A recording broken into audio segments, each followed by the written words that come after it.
Pape Sané, voilà pourquoi le Sénégal doit rapidement œuvrer pour l'unicité d'un fichier d'identification automatisé des personnes et leurs biens. Et des données. jërëjëf soxna Fatou nuyu le grand Pierre-Edouard ak sama sëriñ bi waroon na ma woo fële ca màkk ma fekk ko fa. na woo naa la fa. alhamdulilah. waaw merci incha allah yàlla na ko suñu borom def. effectivement xam nga ñun Sénégal soxna Fatou dañu confronté un problème très sérieux te problème boobu daanaka soo jëlee la loi ndeysaan moo tax ma ne des fois les législateurs d'après indépendance ñooñu gënoon bëgg Sénégal soo jëlee la loi 62 05 ak la loi 66 07 du 18 janvier 66 relative à la police nationale dañ ci législateur bi daf ci créé woon benn mbir bi nga xam ne dañ ko wax mooy justement police identité judiciaire mooy identité judiciaire à l'époque à tey jii moom moo nekk la division de la police scientifique. Pierre ñu am benn problème bi nga xam ne depuis les indépendances moom la ñuy dundee mooy lan mooy que ñun Sénégal on n'a pas un état civil fiable d'abord Sénégal nit mun na fi juddu 7 fois wala 10 fois. waaw benn nit mun na fi am juróom benn wala fukki extrait de naissance loolu lu ko indi mooy que d'abord un état civil fiable et ça c'est la faute des politiciens parce que ndax lan ñoom jàpp nañ ne que bu ñu waree dem campagne am na ay gox yu nekk ca àll ba mun nañu jël ñeneen ñi nga xam ne du ñu ay sénégalais utal leen fa ay kayitu juddu pour ñu voter leen donc moo lay wan ni que politiciens yi yaa gën a toroxal sénégalais bëgguñu Sénégal donc loolu mu nekk premier problème sur l'état civil problème boobu nag day répercuté wu ba fi ñuy wax au niveau du fichier des empreintes digitales maanaam tey jii Sénégal dafa war a am benn fichier à l'image de pratiquement tous les pays du monde parce que dëkk yi léegi dañuy jël ay exemple rek yu gaaw a gaaw parce que d'habitude bu ñuy wax ñun moom lañu jël comme référence soo demee États-Unis y a le YAFIS soo demee France y a le FAED soo demee au niveau de Interpol nga xam ne c'est toutes les polices du monde dafa am benn fichier bi nga xam ne fichier empreinte mooy bu ñuy wax AFIS ñun fii Sénégal ñu ngi exploiter AFIS mais ñun dañu war a am sunu fichier ba nga xam ne naka la loi de 66 waxee fichier bi nga xam ne dañ koy loger au niveau du ministère de l'Intérieur sous le contrôle du procureur général bi nga xam ne moo nekk cour d'appel. Pourquoi ça? Parce que fichier boobu lu muy permettre tey jii day permettre les empreintes d'abord ku ci nekk ci ñun am nga say empreintes yi nga xam ne ñu ngi béréb sàngam moo xam ceux-là qui sont condamnés moo xam ceux qui sont recherchés moo xam ñeneen yi nga xam ne qui ont maille à partir avec la justice muy benn mu amaat beneen fichier bi nga xam ne mooy boo demee DAF da nga ko fay fekk à la direction de l'automatisation des fichiers fichier empreinte mu ngi fa nga dem au niveau des passeports fichier wu empreinte ngi fa également mais tey jii pourquoi il est très facile boo demee passeport ñu ne Pierre-Edouard mënoo am beneen passeport parce que amoon telle année passeport soo demee daaf ñu ne la non amoon nga telle année carte d'identité c'est parce que fichier yooyu dañ ko yóbbu à un niveau bi nga xam ne extrêmement moderne et extrêmement sécurisé mais le problème mooy que fichier yooyu dañu war a remonter jusqu'à la base mooy déjà au niveau de l'état civil pour que xale doomu Sénégal bu ci nekk boo juddoo parce que nañ la boo amee juróomi at déjà war nga nekk ci fichier bi mooy maanaam war nga am carte nationale d'identité carte nationale d'identité boobu boo ko amee dafa am lañ lay jox benn numéro d'identification nationale mooy numéro bu gudd boobu ngay gis nga numéro bu gudd boobu sa lépp ngi ci biir buñ la ko xasee jox benn yoon mënatoo ko am sa giru dund keneen mënatu ko am waa léegi pour sécuriser d'abord l'état civil ñiy fexe ba xale yi au niveau de à partir de 5 ans ñu am ce qu'on appelle un numéro d'identification nationale muy benn mais ñaar au niveau de nos empreintes par exemple digitales ñu fexe ba nga xam ne tey jii bépp sénégalais ak foo munti nekk dans le monde jaratul ngay uti këyit wala extrait de naissance wala yooyu ñuy wax seen këyit yooyu foo munti toll ci àddina bi il y a ce qu'on appelle les lecteurs d'empreintes. soo demee consulat France consulat du Sénégal France nga soxla passeport wala nga soxla këyit extrait de naissance wala nga soxla certificat de nationalité lecteur d'empreinte boobu day génne rapidement la nga xam ne mooy Seydina Omar Ba mu ngi nii donc jaratul toute cette procédure bi nga xam ne mooy tax nit ñi di perdre du temps li muy permettre bu ñu doolelee la division de la police scientifique tey jii lan lay permettre tey jii mooy que képp ki nga xam ne doonoo sénégalais nekkoo sénégalais mënoo bénéficier des services yi nga xam ne sénégalais moo ci am droit muy benn ñaar day permettre également aux autorités dans le cadre des recherches surtout des enquêtes et consorts képp ku ñu soxla mën nañu xam en temps réel diw mooy kan diw fan la nekk mais beneen bi nga xam ne moo ci gën a am importance mooy que fichier boobu bu ñu ko automatiser jox ko maanaam dayoo ba nga xam ne benn service rek moo koy occupé soo xoolee par exemple je donne l'exemple de la France li muy rëy y a que 7 personnes ñoo am droit accéder à ce fichier là xam nga loolu pour lan pour éviter des manipulations diw dugg ne way Pierre-Edouard fii la mooy diw nangam sangam donc c'est-à-dire il y a 7 personnes yi nga xam ne am nañu habilitation dugg ci fichier bi loolu bu ñu ko defee tey maanaam dañuy am un fichier unique et unifié douane du am fichier am gendarmerie du am fichier am eaux et forêts du am fichier am il y a un seul et unique fichier bi nga xam ne autorité justice da ciy am accès police am ci accès gendarmerie am ci accès douane am ci accès gis nga à partir de ce moment là mooy li ñuy wax la peur la crainte des fuites de données dootuñu ko amati Sénégal et puis ku ci nekk ci ñun ñii boo tëddee da nga nelaw mooy maanaam xam nga ni que base de données bu empreinte Sénégal mu ngi béréb sàngam loolu moo tax ma ne il faut que le Sénégal à l'image des autres pays c'est-à-dire sécuriser justement ce qu'on appelle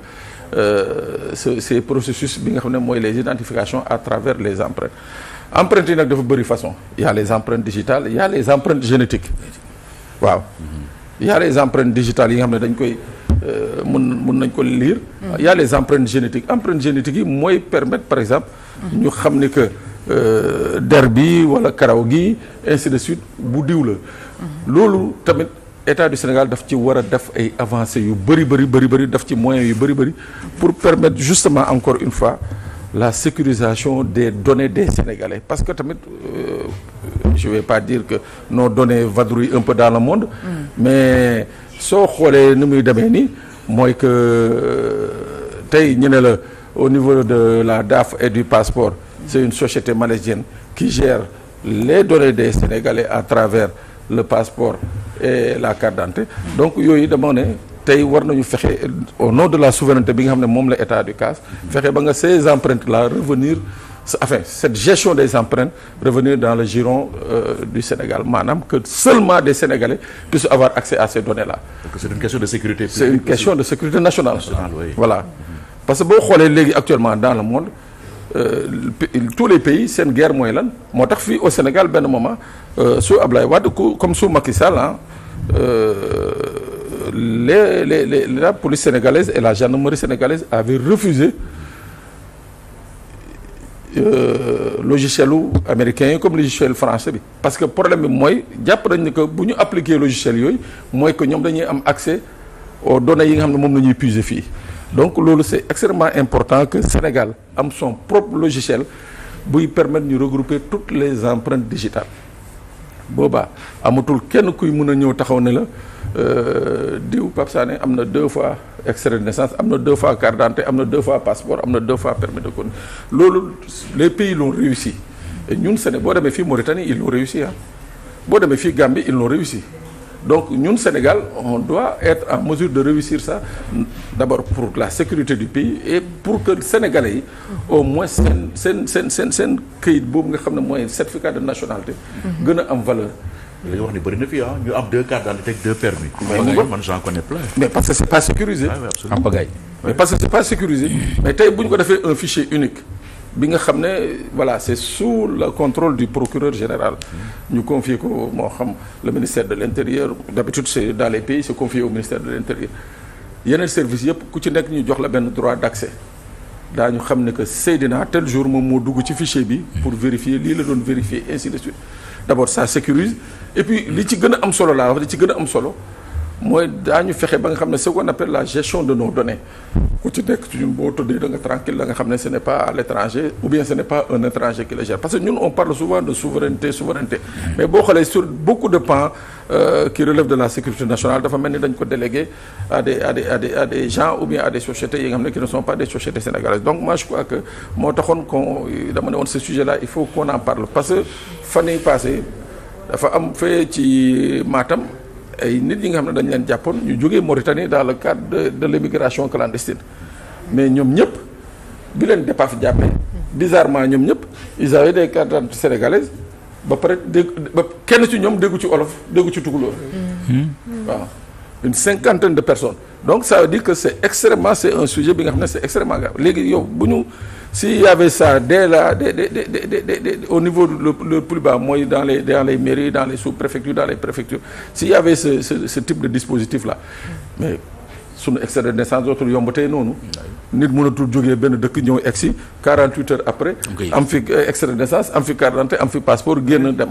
donc c'est ça qui fait que souvent nga dem ci état civil pour extrait de naissance ñu ne la sa numéro jox nañ ko keneen étranger la voilà il y a le fils de Bekay Mbaye non de kii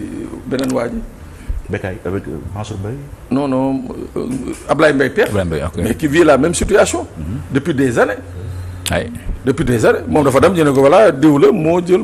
depuis des années mu ngi fii di xeex pour mun a jot son excédent mënu ko jot voilà donc en fait c'est un problème bi nga xam ne je crois que l'État doit tout faire investir beaucoup nag waaw pour sécuriser justement l'état civil des Sénégalais sécurité les données surtout les empreintes parce que tey jii c'est l'un des commerces les plus lucratifs au monde les gens actuellement sont dans la vente des données personnelles un peu partout dans le monde. te léegi pourquoi tey cas bi ñu wax ni léegi boo ñëwee fekk sa numéro ñu jox ko keneen pourquoi pour nga amaat sa numéro mu nekk pratiquement jéggi sirat. waaw mais parce que léegi le problème qui procédure est trop lourde compliquée nit ñi du leen ko sax jaral. parce que léegi le problème qui a mooy il faut que d'abord nga dem tribunal juge bi annuler acte boobu. ba pare balaa moo annuler acte boobu il faut que juge bi aussi ñu defal ko enquête wan ko ni que Pierre-Edouard acte bi mu yore. effectivement. Seydina moo ko njëkkoon yor ainsi de suite enquête boobu ça prend du temps. Absolument bu ñëwee juge bi bu jugé ba pare soog la autorisé waat. yow Pierre-Edouard nga demaat encore mairie pour ñu réinscrire la et c'est toute une procédure